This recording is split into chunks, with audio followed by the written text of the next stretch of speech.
You are sitting in your room reading a book when suddenly you see your window filled with bright light. You are dazzled and you get up and run to the window in curiosity. This is the biggest mistake you can make. As soon as you reach the glass, a shockwave shatters your window and shards of glass fly out and hit you in the face, eyes, and body. You collapse in pain. You are blinded and bleeding rapidly. This was a huge mistake. So let's go back to the beginning.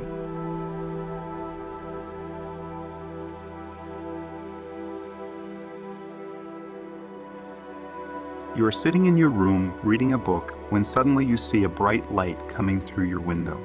You are dazzled, but you don't immediately run to the window because you think that such an intense light could be caused by an explosion, because you know that the light from an explosion travels at the speed of light and the shockwave travels at the speed of sound, which is much slower. So if this is really an explosion, as you feared, within a few seconds the shockwave will reach you and blow out your window. So you immediately move away from the window behind a solid wall, lie face down on the floor and close your eyes and ears. Then boom!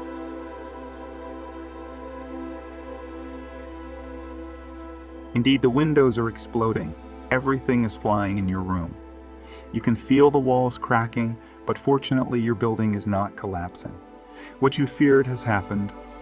A few kilometers away, in the heart of the city, a 10-megaton thermonuclear bomb exploded. That's 667 of the atomic bombs dropped on Hiroshima going off at the same time. What you do in the next few seconds and minutes will determine whether you survive. Do you know what you have to do? Now it's time to hide. As the bomb explodes and the first shockwave passes, panic and fear will fill your city. You may hear cries, moans, and screams from outside. Probably hundreds of thousands, maybe millions of people, animals, and other creatures living in your city have already been vaporized. Thousands, perhaps tens of thousands of buildings have been leveled. Many times that number of people have been injured. Many times more buildings have been damaged. But you have no time to think about any of this. You need to save your grief for later. Because if you can still breathe, then you have survived the heat, light, pressure, and flames of a nuclear bomb. But you still have two more impacts to contend with: radiation and nuclear fallout. You have maybe seconds to take precautions against nuclear fallout, and maybe minutes if you are lucky and the wind is not blowing in your direction. Because if you look outside for a moment, you will see a huge mushroom cloud rising rapidly into the sky. The reason for the formation of this cloud is that because of the extremely high temperatures emitted by the explosion, the air in the vicinity is rapidly heating up, and as the heated air rises, it creates a vacuum behind it, and this vacuum is filled with cooler air. That newly filled air also heats up, it also moves upwards, and this cycle creates a great upward flow of air. In the meantime, it is scattering both the flames it creates and the dust and ashes it pulls from the ground into the atmosphere. Of course, the gases, which encounter the colder upper layers of the atmosphere, cool down rapidly, and as if hitting a barrier, they begin to open in all directions and bend downwards, forming the head of the upward mushroom. As this fractured air is sucked into the vacuum of the explosion column, the mushroom head becomes even more rounded. Obviously, all of this makes for a creepy and intriguing sight. But don't get caught up in its splendor. As we will see later, animal species don't just go into flight or fight mode in the face of terror and fear. There is a third reaction: freezing. It will be very difficult to resist, but you must not freeze. This mushroom cloud will rise up to 30 kilometers in the next seconds, and the head will be 77 kilometers wide and 10 kilometers thick. Detonated, the weather conditions at the time, and the amount and purity of the fuel used in the bomb, it will be determined how much radiation is emitted and in what direction. If the building you are in has not collapsed, you are probably far enough away from the blast point.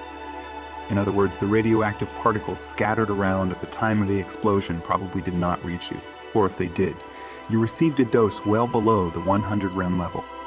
The good news is that you probably won't die. The bad news is that you should watch out for some symptoms. In the following minutes, you may experience nausea, vomiting, dizziness, fever, fatigue, and hair loss. These are all signs of acute radiation syndrome.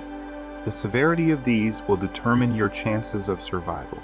Your risk of death is not eliminated, but there is not much you can do now. If you have already prepared for such an explosion, you can start taking potassium iodide salt or tablets as directed in your emergency kit. Because this clean iodine will bind to the cells in the thyroid gland, the radioactive iodine produced during the nuclear reaction will not bind to these cells when it enters your body, and your chances of radiation poisoning will be slightly reduced. Of course, these tablets cannot protect you against all the effects of radiation. For example, you will need to drink plenty of water. Therefore, if the water supply is still working, you should be close to a water source in your home. Unfortunately, depending on your distance from the blast center, you may have received a dose of radiation that increases your risk of cancer by hundreds of times, and the chances of your children being born with health problems may have already multiplied. But again, none of these are problems you can think about right now. If you are indoors, you need to start isolating immediately. Absolutely do not try to go outside. Just by being in a building, you are protected from about 50% of the effects of a nuclear explosion. If possible, try to move to your neighbors' houses on common lines. Ground floors and attics are the most dangerous places. That's where most of the radioactive particles from the blast will accumulate. But wherever you are, use whatever materials you can find to block the airways into your home. For example, if your desk is made of wood, try to cover your broken windows with the wood you will get from it. Try to cover as much as possible between the quilts and the boards. Also make sure to block ventilation openings under doors and fireplaces. On the one hand, you should not forget that there is a risk of fire in buildings, because as we have already discussed, many buildings and materials may have been exposed to temperatures exceeding the ignition temperature due to both the pressure wave and the fireball from the explosion. Both for these reasons and for more normal fire risks, it is very useful to have a working fire extinguisher nearby. Know that you will not be able to go outside for at least the next 24 and possibly 48 hours. So it is worthwhile to store food and drink and keep them in a safe place. Please do not try to go out during these 1 or 2 days. Contrary to popular belief, the most lethal effects of radiation do not last for years. Within an hour after the explosion, 50 of the radioactive fallout will have decayed and lost its effect.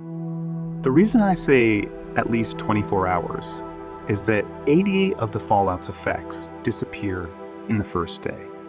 But if you have enough water and food and help has not yet arrived, you can choose to wait for at least 2 weeks, because at that point, 99% of all the radiation will have passed. But please remember that radiation is not something that works like a bullet. You eat a bullet and the effect is immediate. But radiation is something that accumulates in the body. Therefore, the radiation you receive at any given moment may not be very meaningful on its own. What is important is how much radiation you receive in periods of time such as an hour, a day, a year. You see, these things add up one on top of the other.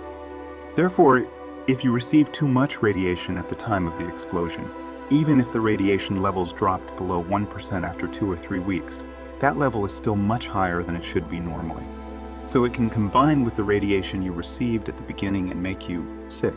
Therefore, the longer you can stay in a safe place, the better.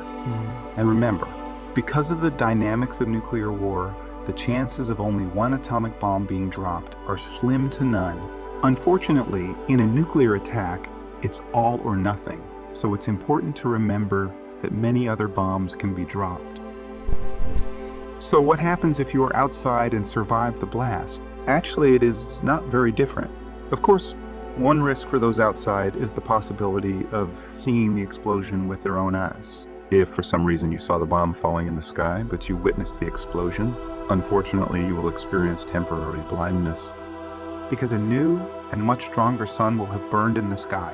If the explosion happened during the day and you were far enough away, this blindness should pass in a few minutes. But if it happened at night and you are very close to the explosion, you may not be able to see anything for 30 or 40 minutes. And this is something that unfortunately greatly reduces your chances of survival because it limits your movements a lot. So I know it's an absurd suggestion, but if you see a ball falling straight down from the sky, maybe it's best to restrain your curiosity, especially in these times when we have never been so close to nuclear war. But in any case, if you are outside, you have to do one of two things.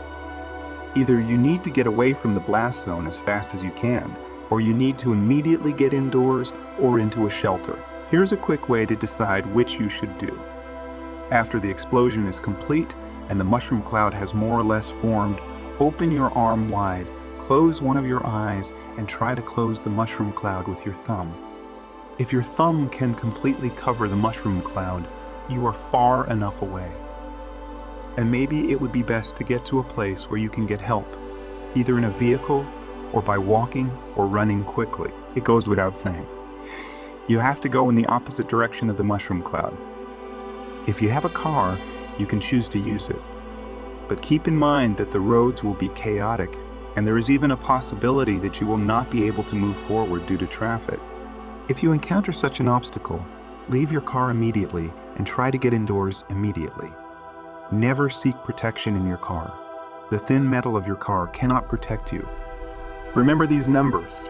To be protected from 99% of the radiation from an explosion, you need to take shelter under at least 12.5 centimeters thick steel, 40 centimeters thick bricks, or 60 centimeters thick bricks, or 60 centimeters thick earth. If your thumb cannot cover the mushroom cloud, then you are very close to an explosion and you have probably already received a high dose of radiation. If you notice dust and ash falling around you, try to cover your mouth and nose as thickly as possible with a piece of cloth and immediately run indoors. As soon as you are in a sheltered place, carefully remove all your clothes. Take your time when removing clothes. Do not scatter dust that has accumulated on clothes. Put the clothes you take off in a bag and throw them outside. Never keep them inside the house. If the water is running, take a shower immediately, because both your clothes and your skin are probably covered with radioactive particles. Scrub your body thoroughly with soapy water in the shower, even if you can't see it from the outside. But make sure you don't make cuts on your skin. If radioactive particles get into your blood, you could be in serious trouble. If the water is not running and you have access to some water, wet a cloth and wipe your body carefully. An important detail here is communication. Battery-powered radios will be the best way to find out what is going on, as an atomic bomb is likely to upset the power and communications grid and even bring a country to its knees, as we have already discussed. It is also very important to prepare and advance tools that should be in every emergency kit, such as a whistle, because in a nuclear attack, as in an earthquake, you can be trapped under a collapsing building. In fact, your building may not collapse at first, but may collapse later due to the damage it has received. As you can see, even if we are talking about a single bomb, we are facing as much destruction as in a real environmental disaster. Of course, there are many factors that affect the dynamics I have described here. It is impossible to go into every one of them here. If you are in a country with its own nuclear bombs, it is less likely that an enemy will attack your country with atomic bombs.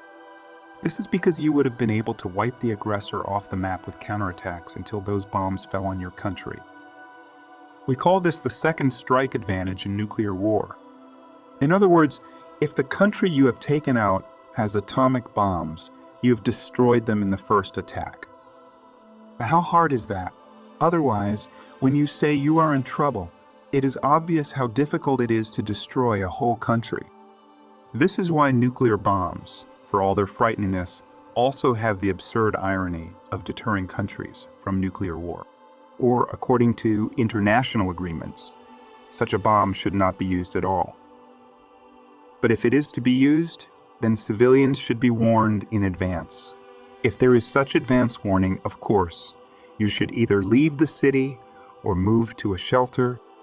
We said that sheltering at home reduces the effects by up to 50%. A shelter built just one floor below ground can reduce the effects of a nuclear attack by 90%. The deeper your shelter, the lower the effects. So the more prepared you are for such an attack, the better your chances of survival. On the screen, you can see what we suggest you put in an emergency kit for a nuclear attack.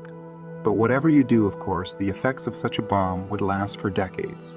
The cities where the bomb was dropped would be uninhabitable, perhaps for years, and the cleanup would take months.